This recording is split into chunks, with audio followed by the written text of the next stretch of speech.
সুপ্রিয় দর্শক, আসসালামু আলাইকুম। আজকের পর্বে 1 কাপ গুঁড়া দুধ দিয়ে পারফেক্ট রসমালাই তৈরি করে দেখাবো। অনেকেই রসমালাই তৈরি করে অভিযোগ করে থাকেন যে ভিতরে শক্ত অংশ থেকে যায়, তো মূলত তাদের জন্য আমার আজকের এই রেসিপি। আমার রেসিপিটি ফুল ওয়াচ করলে আপনাদের তৈরি রসমালাইও আর আনপারফেক্ট হবে না, একদম পারফেক্ট হবে। তাহলে চলুন দেখে নেওয়া যাক এর পুরো প্রস্তুত প্রণালী। রসমালাই তৈরি করার জন্য প্রথমে একটি বলের মধ্যে নিয়ে নিব 1 কাপ গুঁড়া দুধ। দুধটি অবশ্যই ফুল ক্রিম গুঁড়া দুধ হতে হবে। আর দিয়ে দিব half teaspoon baking powder. Baking soda দিলে এখানে হবে না, বেকিং পাউডারটাই দিতে হবে। এখন এই দুইটা উপকরণকে খুব ভালো করে মিশিয়ে নিব। মিশিয়ে নেওয়ার পর এর মধ্যে দিয়ে দিব 1 টেবিল স্পুন পরিমাণ ঘি। চাইলে এখানে ঘিয়ের পরিবর্তে মিল্টেড বাটারও ব্যবহার করতে পারেন বা সয়াবিন তেলও ব্যবহার করতে পারেন। তবে সয়াবিন তেল ব্যবহার করার ক্ষেত্রে যেটা হবে, ঘি এবং বাটার দিলে যে ফ্লেভারটি পাবেন সেটা কিন্তু সয়াবিন তেলে পাবেন না। তো চেষ্টা করবেন ঘি অথবা বাটার ব্যবহার করার জন্য। আর যদি বাটার ব্যবহার করেন তাহলে অবশ্যই বাটারটি আগে গলিয়ে নেবেন। তো এখন আমি এই দুধের সাথে বাটারটাকে খুব ভালোভাবে মিক্স করে নিব। হাত দিয়ে এভাবে ডলে ডলে মিশিয়ে নিচ্ছি। মিশিয়ে নেওয়া হয়ে গিয়েছে। এখন রুম টেম্পারেচারে থাকা একটা ডিম নিয়ে নিলাম। ডিমটা ভেঙে একটা বাটিতে নিয়ে নিচ্ছি। ডিমের সাদা এবং হলুদ অংশ খুব ভালো করে ফেটিয়ে নিতে হবে।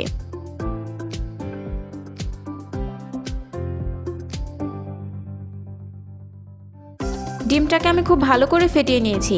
এখন আমি এই ফেটানো ডিমটা অল্প অল্প করে দিয়ে একটা ডো তৈরি করে নেব। একবারে দিব না, আমি এটাকে দুইবারে দিয়ে দিব। এখন এটাকে খুব আলতোভাবে মিশিয়ে নেব এভাবে।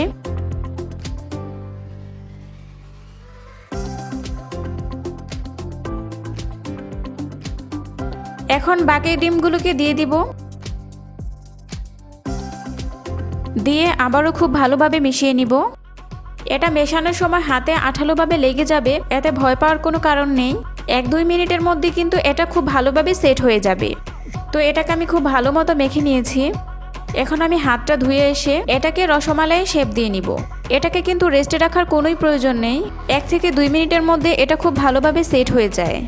এখন আমি এটাকে রসমালাইয়ে শেপ দিয়ে নিব। তার জন্য প্রথমে আমি হাতে অল্প একটু ঘি মেখে নিলাম। এখন এখান থেকে অল্প অল্প করে ডো নিব আর ছোট ছোট করে বলের মতো তৈরি করে নিব।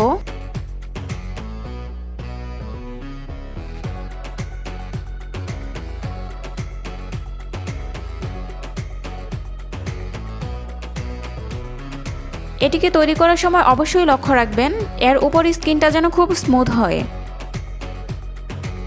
তো এভাবে আমি সবগুলোকে বানিয়ে নিব। আমি একে একে সবগুলো রসমালাইয়ের শেপ বানিয়ে নিচ্ছি। আপনারা একটু খেয়াল করলে দেখতে পারবেন আমি কিভাবে হাত দিয়ে এভাবে চেপে চেপে রসমালাইয়ের শেপগুলো বানিয়ে নিচ্ছি।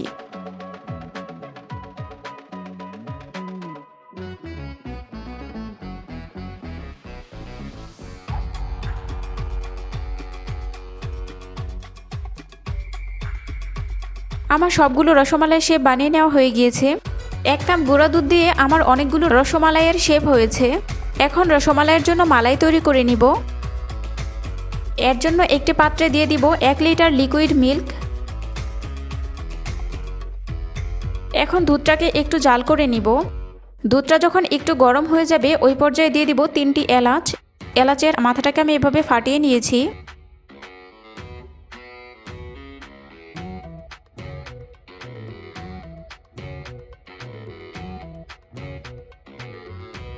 আর দিয়ে দিব এখানে হাফ কাপের চেয়ে একটু বেশি পরিমাণে চিনি। আর মিষ্টিটি আপনারা আপনাদের স্বাদ অনুযায়ী বাড়িয়ে বা কমিয়ে দিতে পারেন।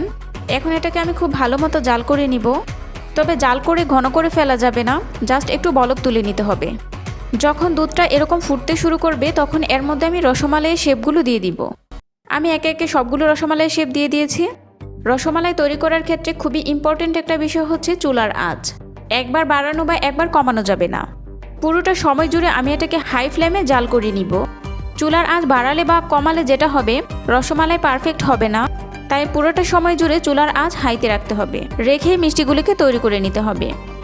যখন দেখবেন দুধটা এভাবে ফুলে উঠছে তখন ঢাকনাটা একটু খুলে দিলেই হবে। এভাবে করে আমি রসমালাইগুলোকে তৈরি করে নেব। দেখতেই পাচ্ছেন এগুলো খুব সুন্দরভাবে ফুলতে শুরু করেছে। এগুলো আরও ফুলে ডাবল হয়ে যাবে। আমি পুরোটা সময় এটাকে ঢাকনা দিয়ে ঢেকে এভাবেই জাল করে নিব। আর মাঝে মাঝে ঢাকনাটা একটু খুলে দেব যখন দেখব দুধটা উল্টে পড়ে যাচ্ছে। তো এখন আমি এটাকে আলতো হাতে একটা স্প্যাচুলা দিয়ে উল্টে দিব। এই কাজটি খুবই আলতোভাবে করতে হবে।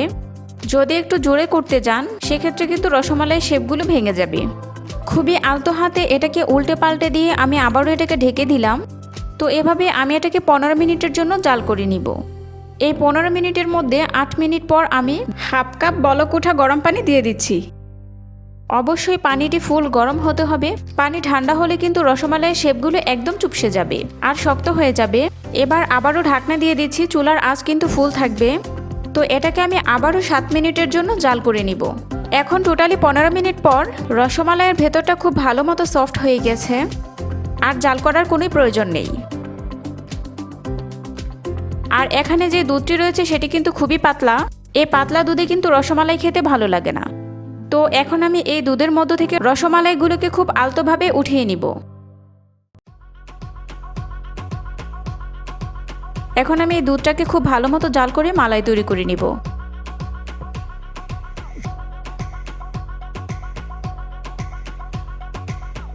দুধটাকে অনবরত নেড়ে ভালো করে ঘন করে নিতে হবে। দেখুন দুধের কালারটা চেঞ্জ হয়ে আসছে। দুধটাকে অনবরত নাড়তে হবে যেন নিচের দিকে না লেগে যায়। আমার মালাইটা তৈরি হয়ে গিয়েছে। এখন আমি অনবরত নেড়ে চেড়ে এটাকে ঠান্ডা করে নেব। আমার মালাইটা ঠান্ডা হয়ে গিয়েছে, আমি এর থেকে এলাচগুলো উঠিয়ে ফেলে দিচ্ছি। মালাইটা এখন আমি এই রসমালাইয়ের মধ্যে দিয়ে দিব। আপনারা অবশ্যই মালাইটাকে ঠান্ডা করে নেবেন, না হলে রসমালাইয়ের শেপগুলো ফেটে যাবে। মালাইটা আমি পুরোটা ঢেলে দিলাম। এখন আমি এই রসমালাইটাকে 8 ঘন্টার জন্য এই মালাইয়ের মধ্যে ভিজিয়ে রসমালাই শেপগুলো রেখে দিব। আপনারা চাইলে এটাকে নর্মাল ফ্রিজে 1 ঘন্টা রেখেও পরিবেশন করতে পারবেন। আমার রসমালাইগুলো একদম সুন্দরভাবে সেট হয়ে গিয়েছে। রসমালাই কিন্তু ঠান্ডা খেতেই ভালো লাগে। দেখুন এটা দেখতে কতটা সফট হয়েছে। রসমালাইয়ের ভিতর মালাইটা ঢুকে একদম টইটুম্বুর হয়ে গিয়েছে।